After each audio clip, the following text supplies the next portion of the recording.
All right. Anders Fung, thank you so much for joining me. We are very fortunate to have the opportunity to speak with the mayor of Millbrae. Thank you for having me. It's wonderful to have an opportunity to meet with everybody of the audience, virtually, and be able to speak to you live Yeah. with everyone here Well, in San Mateo County. yes, absolutely. And for the people that don't know you, maybe you can tell us a little bit about yourself and how you started with running for city council. Yeah, so I was able to join. Well, it traces back all the way to 2017. In terms of my personal life, I'm a real estate developer and also a contractor. So I do quite a bit of real estate work to begin with. So I know planning and constructions and real estate for a bit. And so when 2017 there was a planning commission spot opening up, that was an opportunity, and I was fortunate enough to be encouraged by many of my neighbors to join the planning commission. It was a bit of a process at the time. I still remember. It was an open debate on the council, in front of the council. It was pretty nerve wracking, but that opportunity opens up, my first chapter in public service, being on planning commission. And when 2020 wraps around, willingly it's termed out, Mhm. and that would have left, the only Asian that was on the council at the time, term limited. So, with many blessings and many supporters, I was encouraged to run. And it was a successful campaign, and I was able to get elected on a 33 vote margin. Excellent. Excellent. I assume you're enjoying yourself.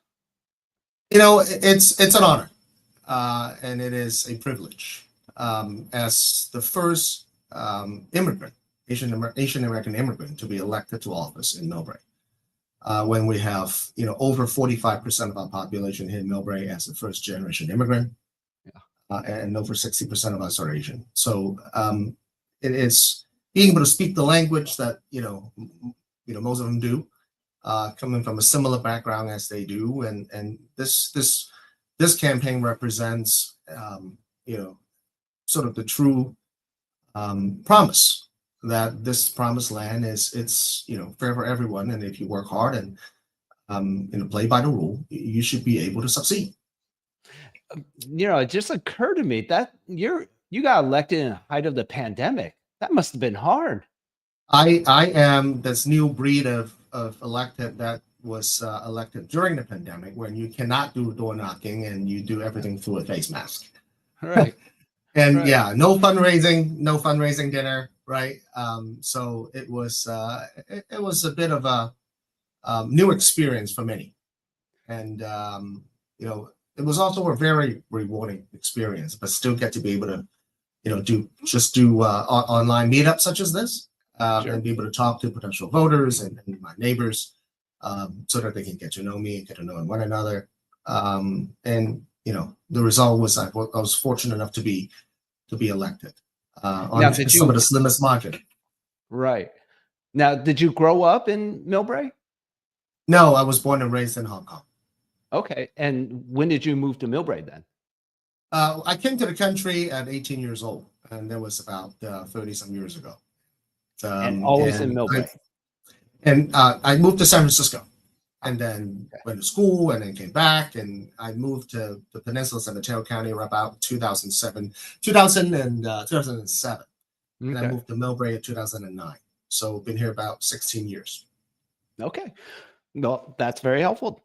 So you and I met at the Millbrae Educational Foundation Gala, and I really enjoyed speaking with you at that time because you gave such great insights about what's happening with the downtown area. And for someone like myself who's a real estate agent, I believe that the downtown area is a huge draw for people. And so that's why I got really excited in speaking with you. And I wanted you to come on and kind of talk about that a little bit, because I don't think everyone realizes how much is being done right now. Perhaps you can kind of tell us some of the major projects that are happening in downtown Millbrae right now. Yes, I think, it's not exactly a secret that our downtown has been, we've inherited a downtown, that needed a bit of a work, right? We have a few empty storefront. When I first got elected, one of the most popular comment, most frequently heard comment or wish list from the voters and the constituency is that how to make downtown a little bit more vibrant, how to spruce up our economic situation right here in downtown, because that's the main thoroughfare, which is Camino Real and the Broadway. And it was really the southern part of the Broadway, that few blocks, that captures the vast majority of our business activities. And yet, as valuable as they are, these real estate, we still see a lot of one-story buildings and older storefronts. And the question there becomes, how do we ensure that we have the highest and best use for all these properties, and how to capture all these business opportunities? Given the fact that we're one of the most important intermodal transit center, within the Bay Area, if not the entire state. Because we have Samtran, we have Caltrain, we have BART, and we have future high-speed rail, and San Francisco Airport is only a few blocks away. So with that said, there's all these opportunities at which we can bring more travelers into Millbrae and be able to spruce up our economy. What's the basis of where it comes from in terms of those wish lists? And not just the travelers from SFO. I mean, we also have like so much construction that's occurring on Rawlings Road right now that's bringing other businesses and foot traffic to our downtown area. I mean, would you agree?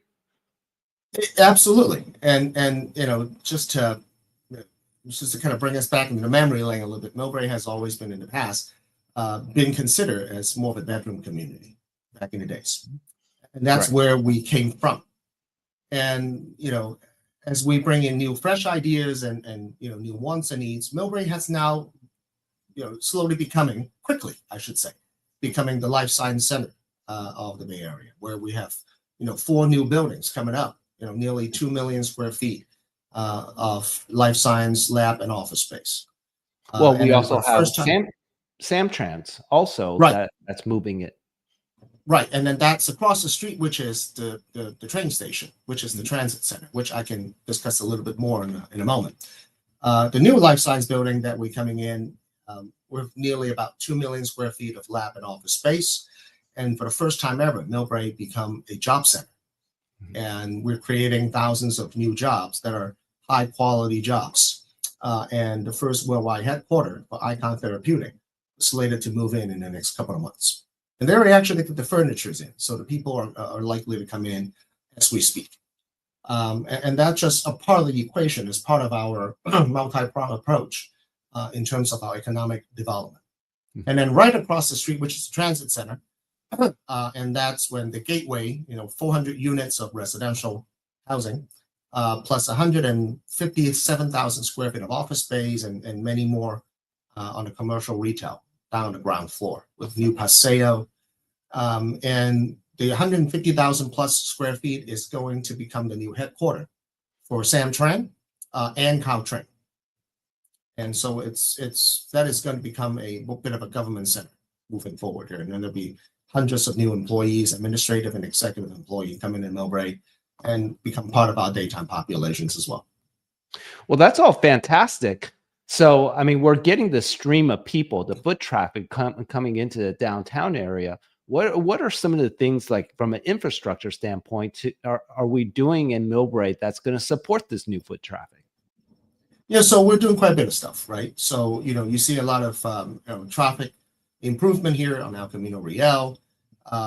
Between all the other infrastructure that you mentioned, there are many different things in terms of fiber optics that we're laying in the last couple of years. We're increasing, many of the traffic calming measures and ensuring the traffic flow is better. We have different strategy in terms of, building out new parking garages so that we can accommodate, all these new incoming daytime populations. But more importantly, as we continue to bring in, new daytime populations, we also need to build more housing. And, we live in California where we are living in a housing crisis. And yet, we need to continue to find ways to, be able to house more residents right here in Millbrae, because it is such a desirable place to live. And yet we need to find ways to bring down our cost of living, because that has always been a number one challenge right here in this part of the Bay Area. As appealing as we are, but we need to make it more affordable so that more folks can live here. Yeah, and we have several projects that are being built right now. One is the Office Depot, right? And along with that project is also going to be some affordable housing as well. Is that true? So yes, and that is actually currently in construction. The Office Depot is going to be about 197 units with another 17,000 square feet of retail space. And along with all of that, which sort of that location anchors the north of Safeway, which is the northern part of El Camino Real, downtown core. And then there'll be a public paseo and public space being built with the west side of Office Depot, the old Office Depot building. And that's going to become a bit of a public space as well. So, the whole plan here is to, revitalize our downtown and bring more foot traffic into it, and then making Millbrae becoming a destination for those who want to work, live, and entertain. Yeah. One of the things that kind of is interesting to me is we are going to be basically building more in the downtown area. The Office Depot is only one example of that. Are there other projects that are building and increasing our housing? Because I know that's something that's very important to you, is to be able to increase housing to lower the cost as a whole. Would that be accurate to say? So I think, what's important here is that Millbrae has always been considered a premium location for those who want to live in San Mateo County. We're safe. We've got, some of the best weather, and we're right in the middle of, between San Francisco and the Silicon Valley. So, it is an extremely desirable place to live. And so to that end, as you well know, and being a realtor, the cost of living has, always been a challenge. Trying to come into Millbrae and buy a home, it's, for many young professional, as high of an income earner as they are, it still could feel like a far-fetched for many of us. Yeah. So how to, make sure that we can bring more supply in Millbrae, housing supply in Millbrae, and then at the same time making them more affordable. It's going to be key to our success and key to the future of Millbrae. We have a relatively compact and efficient city, about 23,000 people. And we want to be able to see, that continued growth in the city of Millbrae.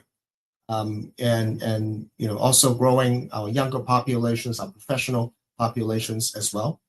Quite frankly, a lot of our parents would certainly like to see their children and their grandchildren to live closer to where they are, rather than living away, because the cost of living continue to go up. So, it's a priority of this administration to make sure that we build as much to bring housing cost to a more affordable level and be more available as much as possible. And to that end, recently we just approved the 1301 Broadway, which is 97 units of 100% affordable housing. As you mentioned a moment ago, Gateway, the new development, which is 400 units of housing, of which 25% of that, 100 units, are permanently affordable as well. And also the new Thermal Crow building, which is the Office Depot site, 197 units, and that's going to be, I think it's about 9-10% deep affordable units as well. So more of these things are going to come online, and our goal is to make sure everyone who wants to be able to live in Millbrae get to live. That's beautiful. Now, the other part of that equation is that so we taken care of the low income housing or affordable housing part of it. But the other thing that I know what's important to you is actually um, to be able to maintain the quality of life for the people that are already here as well. Can you talk a little bit about how you think that can happen while you're in office? Yes, and thank you for the question there. But so the first thing is, why is Millbrae so attractive? And how do you make sure that the city it's welcoming? And it first of all, we're blessed with our, we're endowed with this beautiful weather, right? It's warm, it's not too breezy, and yet we're right in the middle of everywhere, right? You can get to San Francisco in about 15, 20 minutes, and get to South Bay in about 25 to 30 minutes, no more than that. And so, we're right in between, and it gives us this major advantages. And we are so close to transit, makes it even more appealing. But the other part is how do you make sure that this is a safe community as well, and a welcoming, inclusive community. Um, you know, you know, we're living in a time where public safety is a high priority for a lot of our constituency, and we really strive hard to make sure and put public safety as our number one priority, and put the resources where it's needed to make sure everyone here in Millbrae, not only are they safe, but to make them feel safe, because they're two different things. Sure. And I'm quite happy to say that this is a top priority for this administration, and then at the same time, people are feeling safe in Millbrae. I can say I feel safe. Yeah, and that's something that I take pride in, and also the cleanliness of our downtown and all of our neighborhood, and how welcoming and inclusive they are. Right? Yeah, and you brought up like the downtown area and the cleanliness. One of the things that I was watching one of the meetings, I think it was not this week, but the one before it, that was talking about the CBD, right? And perhaps you can talk a little bit about that, because that kind of goes along with improving the downtown area. Yeah. So to be able to bring downtown to where we aspire to be, which is a vibrant destination, it needs to be a place where you want to be here and just hang out and gather on a Thursday evening, Friday evening, Saturday evening, and it needs to be filled with people, right? How do we make sure that we create this destination features for our downtown? Part of it is that we're quickly becoming a city of festival. I'm sure you've experienced the Lunar New Year Festival, the Mid-Autumn Festival, the Art and Wine, the Beats, Brews, and Vines that we've been hosting, a series of that in the summer. Millbrae continues to put on all these different festivals to welcome everyone who want to dine, who want to entertain and play right in the city, because we created a safe environment. And then at the same time, it takes a multi-pronged approach. And then that CBD, which is what, instead of calling the acronym, is the Community Benefit District, whereby we can create more inviting sidewalks, whitening the sidewalk, some benches, new flowers, new decorations. If you walk down to, for example, Burlingame downtown, Broadway, or Burlingame Avenue, or San Mateo downtown, they close off a certain part of the streets, certain area where they have outdoor benches, and in front of ice cream shop, in front of the Apple store, there are benches in front of it, and oftentimes you see younger folks eating ice cream or having a cup of coffee there, having a conversation, and those are the type of things that we wanted to create in terms of an environment, so Sure. that nobody could become a destination for those who want to just hang out. And how do you do that? Is by establishing, one of the strategy is to establish a community benefit district, where there is an extensive cleanliness, ensuring that those who need help gets the assistance they need in terms of the homelessness, and then at the same time, better security, better public safety, and also promoting our downtown. This is one of the most important part of the strategy for the CBD, is to promote the downtown, so that we can bring about, the economic vitality that is needed. Yeah. Well, along those same lines, now when you got elected, it's a 4-year term, correct? That's correct. So what I know there's a lot of things that you want to accomplish within that 4 years. How do you envision downtown Millbrae, or I should say Millbrae as a whole, in the next, say, 5 to 10 years? Do you have a vision for the city? I do. I do. Millbrae needs to be a place where, it needs to be affordable. It needs to be inviting. It needs to become a destination. I think I'm, you know, part of our work as an elected official on the council is to how to figure out a way to improve the quality of life of our residents. I see, people look at me as a politician, but I look at myself as a public servant, where politics should be a mean to an end, and the end is quality of life of every resident who put me in this chair. And that's how I see this work and the meaning of it and the purpose of it.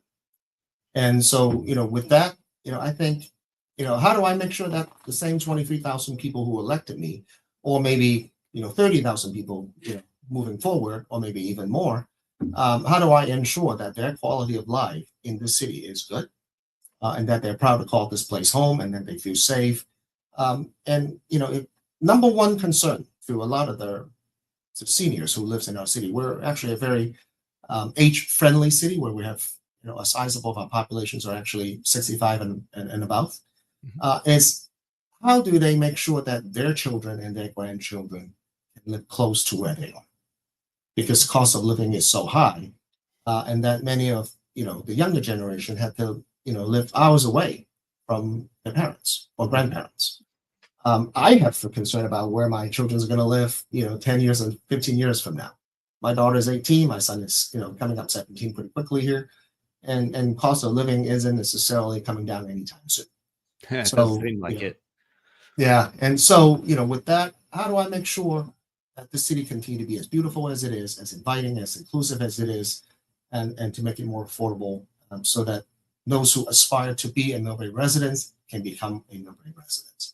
And that requires our downtown to get built up, and so that we can bring more efficient units, more affordable units, so people can live and work and entertain right here in our downtown, where they will be less rely on private vehicles, and they can use better public transit, high quality public transit to get to and from where they need to work and shop and entertain, and be able to live close to their families.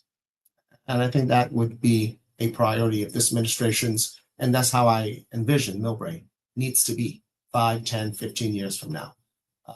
As you can see, some of our downtown properties, they're one-story buildings, and that's hardly the highest and best use of these valuable real estate. How do I make sure that they get to be developed? And that's exactly why we have a local density bonus program to encourage and incentivize property owners to develop these properties, so that, instead of just a one-story storefront, there could be at least 4, 5, 6 stories of residential or even office space on top of that. Yeah. Better utilize the land, right? We're not creating any more land, and land use it requires creativity, and it requires flexibility. And for someone with our background, we understand how important that mindset is. So with that said, how do I make sure I can fit more people in that same piece of land? With the vertical opportunities that currently they're not taking advantage of. Well, that's a beautiful vision. I can't wait to see that happen. Yeah, and I think this is a common vision for a common wants and needs to a lot of folks who are in Millbrae today. The number one thing is like, where's my kids going to live? A lot of people ask me that question. So, yeah, love it.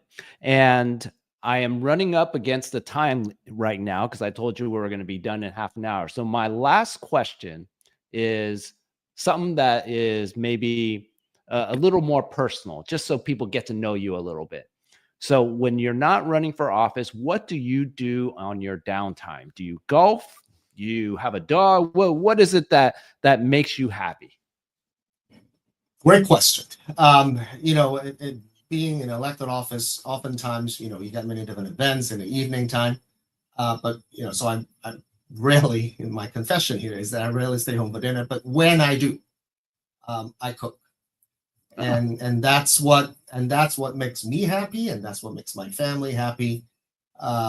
Nothing beats a good steak for my son and my daughter and my wife. So, and That's awesome. and that's and that's the time at which you get to celebrate with your family, with one another, and get to know what their days were like, and having the same conversation that we just had, but discussing that with a couple Gen Zs, in terms of trying to, I'm in terms curious, of how does that go? and trying to figure out what are the newer generation think. Sure. What do they see? Because they look at this world through a different set of lenses, that are different from you and I, Sure. and we put on different set of lenses than our parents. Yeah. So seeing that from their perspective, because quite frankly, whatever I do today, whatever we do today, I mean, we're relatively set with our lives, relatively speaking. Yeah. So whatever we do today, the ultimate beneficiary of those work are our next generations.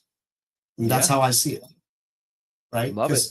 Because it is less than likely, hopefully, less than likely that I'll be living in one of those condos that I approve. So it would be more than likely those who are in their teens right now, at some point, that they will become the occupants of those. So, the work that we do today, they are the direct beneficiary, and then they will inherit it. And hopefully, by the same token, if we can do as much good as we do, they can also, have the same mindset, and as they benefit from these opportunities, they can also create new opportunities for their future generations, for the next 15, 20 years. And that's how I see it. I love it. I love it. All right, Anders, thank you so much for your time. Again, I've already said this to you, but thank you so much for your service. You are doing a wonderful job. I'm honored that you represent my district. So just thank you very much. And I wish you the best of luck on all of those projects that you're working on right now. And thanks for having me on your, on your podcast, and be able to, have an opportunity to, share a little bit of a time and airtime with your audience and your fans. Happy to be on here anytime you like to have me here. All right, Anders. Thank you so much. Have a great night. Take care. Thank you so much.